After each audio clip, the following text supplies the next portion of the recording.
ನಟ ಪ್ರಥಮ್ ಅವರಿಗೆ ದೇವಸ್ಥಾನಕ್ಕೆ ಹೋದಂತಹ ಸಂದರ್ಭದಲ್ಲಿ ಒಂದಿಷ್ಟು ಜನ ಮಾರಕಾಸ್ತ್ರಗಳನ್ನು ಪ್ರದರ್ಶಿಸಿ ಜೀವ ಬೆದರಿಕೆ ಹಾಕಿದ್ರಲ್ಲ, ಆ ಪ್ರಕರಣಕ್ಕೆ ಸಂಬಂಧಪಟ್ಟಂತೆ ಡ್ರ್ಯಾಗರ್ ಅನ್ನ ಹಿಡಿದು ಬೆದರಿಕೆ ಹಾಕಿದವರಿಗೆ ಪೊಲೀಸರು ಈಗ ನೋಟಿಸ್ ಕೊಟ್ಟಿದ್ದಾರೆ ಅನ್ನೋದು ಗೊತ್ತಾಗ್ತಾ ಇದೆ. ರೌಡಿ ಶೀಟರ್ಗಳಾದ ಬೇಕರಿ ರಘು, ಯಶಸ್ವಿನಿಗೆ ನೋಟಿಸ್ ಅನ್ನು ಸರ್ವ್ ಮಾಡಿದ್ದಾರೆ. ವಿಚಾರಣೆಗೆ ಹಾಜರಾಗಿ ನೀವು ಅಂತ ಹೇಳಿ ನೋಟಿಸ್ ಅನ್ನು ಜಾರಿಗೊಳಿಸಿದ್ದಾರೆ ಪೊಲೀಸರು. ದೊಡ್ಡಬಳ್ಳಾಪುರದ ಇನ್ಸ್ಪೆಕ್ಟರ್ ಸಾದಿಕ್ ಪಾಷಾ ಮುಂದೆ ಹಾಜರಾಗುವಂತೆ ಈ ನೋಟಿಸ್ ಸರ್ವ್ ಆಗಿರುವಂಥದ್ದು. ಪ್ರಥಮ್ಗೆ ಜೈಲಲ್ಲಿ ದರ್ಶನ್ ಜೊತೆಗಿದ್ದಂತಹ ಫೋಟೋವನ್ನು ತೋರಿಸಿದಂತೆ ಬೇಕರಿ ರಘು.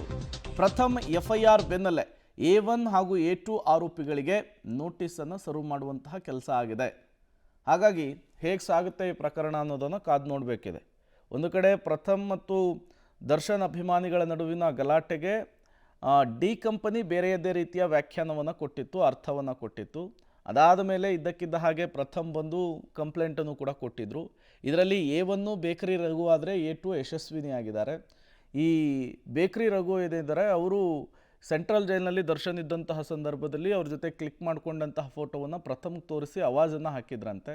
ಸೊ ಹಾಗಾಗಿ ಈ ಪ್ರಕರಣದಲ್ಲಿ ಈಗ ಆರೋಪಿಗಳಿಗೆ ನೋಟಿಸನ್ನು ಸರ್ವ್ ಮಾಡಲಾಗಿದೆ. ನೋಡೋಣ ಅವ್ರ ವರ್ಷನ್ ಏನಾಗಿರುತ್ತೆ ಗಲಾಟೆ ವಿಚಾರಕ್ಕೆ ಸಂಬಂಧಪಟ್ಟಂತೆ, ಅವ್ರು ಏನು ಹೇಳ್ತಾರೆ, ಅದಾದಮೇಲೆ ಈ ಪ್ರಕರಣದಲ್ಲಿ ಏನೆಲ್ಲ ಬೆಳವಣಿಗೆಗಳಾಗುತ್ತೆ ಅಂಥೇಳಿ.